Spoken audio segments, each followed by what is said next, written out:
এদেশে যৌনকর্মীদেরকে, পতিতাদেরকে পুনর্বাসন করা, তাদেরকে সুন্দর এবং সুস্থ স্বাভাবিক একটা জীবন উপহার দেওয়ার প্রচেষ্টা না করে বরং তারা যে বিভিন্ন রকমের দালালদের খপ্পরে পড়ে ভুল পথে এসেছেন, সেই পথেই তাদেরকে টিকিয়ে রাখার জন্য তিনি কাজ করছেন। দেশের খ্যাতিমান ইসলামী বক্তা আহমদুল্লাহ হাফিজাহুল্লাহ তার ইউটিউব চ্যানেলের একটি আলোচনায় যৌনকর্মীদের বিষয়ে মানবিক দৃষ্টিভঙ্গি নিয়ে কথা বলেছেন। তিনি বলেন, ইসলাম মানুষকে ঘৃণা করতে শেখায় না, বরং পাপ থেকে ফিরিয়ে আনার নির্দেশ দেয়।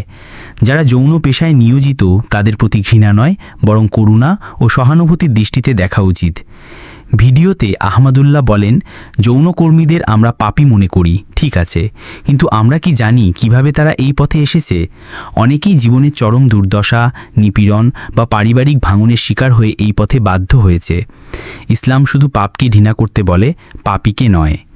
তিনি আরও বলেন, আজ যারা সমাজে অবহেলিত, নিগৃহীত, তাদের দিকে ফিরেও তাকাই না আমরা, অথচ রাসূল সাল্লাল্লাহু আলাইহি ওয়াসাল্লাম তো সেই নারীকেও জান্নাতের সুসংবাদ দিয়েছিলেন যে একটি কুকুরকে পানি খাইয়ে দিয়েছিল।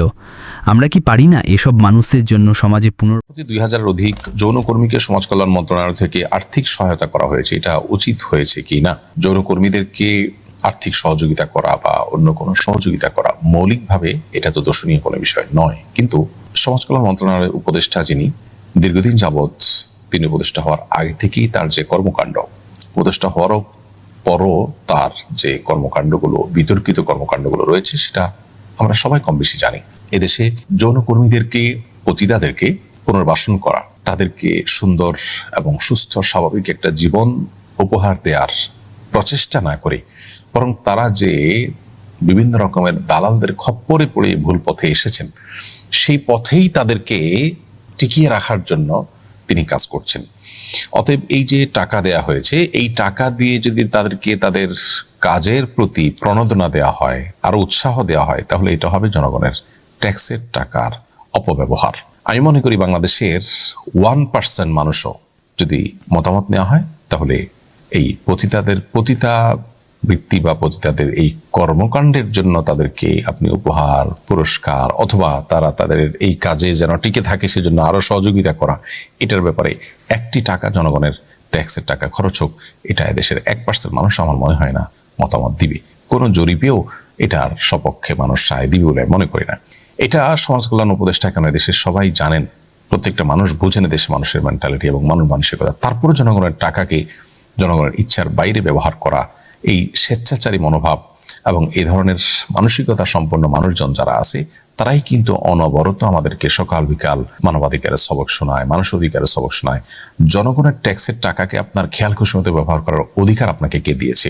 এদেশের মানুষ কি পতিতাবৃত্তিকে পছন্দ করে না ঘৃণা করে? যদি ঘৃণা করে, তাহলে জনগণের ট্যাক্সের টাকাকে তাদের ঘৃণার কাজে আপনি ব্যয় করতে পারেন না। তবে হ্যাঁ, আপনি যদি পতিতাদের পুনর্বাসন করার জন্য টাকা দেন এবং তাদেরকে সেখান থেকে উদ্ধার করে তাদেরকে সুন্দর একটা জীবন যাপন করার সুযোগ করে দেন, একটা চাকরির ব্যবস্থা করে দেন, থাকা খাওয়ার ব্যবস্থা করে দেন, এদেশের কোনো মানুষ সেখানে ভিন্ন মত পোষণ করবে না।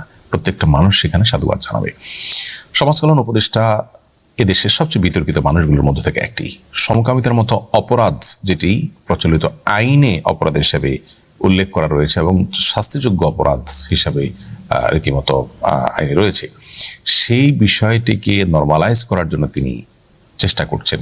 অর্থাৎ আইন প্রণেতা যে, সেই আইন প্রণেতা ভূমিকা থেকে, যদিও তিনি সংসদ সদস্য নন, তিনি উপদেষ্টা ইন্টারিম গভর্নমেন্টের, তারপরেও তার এই আইনকে সংরক্ষণ করা বা আইন এবং বিচার কার্য যেন আইন আলোকে প্রতিষ্ঠিত হয়, পরিচালিত হয়, সে বিষয়গুলো দেখভাল করার জন্য দায়িত্বশীল যিনি, তিনি নিজে সেটাকে লঙ্ঘন করার জন্য অপচেষ্টায় রত এবং লিপ্ত আছেন।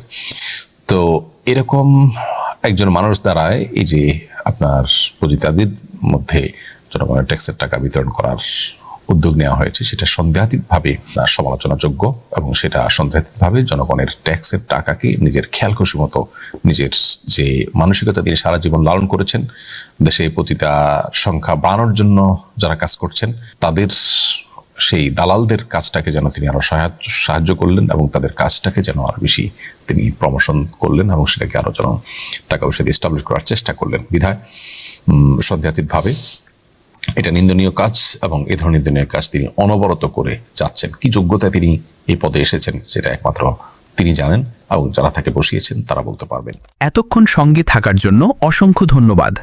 ভিডিওটি ভালো লাগলে একটি লাইক দিন, কমেন্টে আপনার মতামত জানাতে ভুলবেন না। আর এমন আরও কন্টেন্ট পেতে চ্যানেলটি সাবস্ক্রাইব করে পাশে থাকুন। দেখা হবে পরের ভিডিওতে, ইনশাল্লাহ।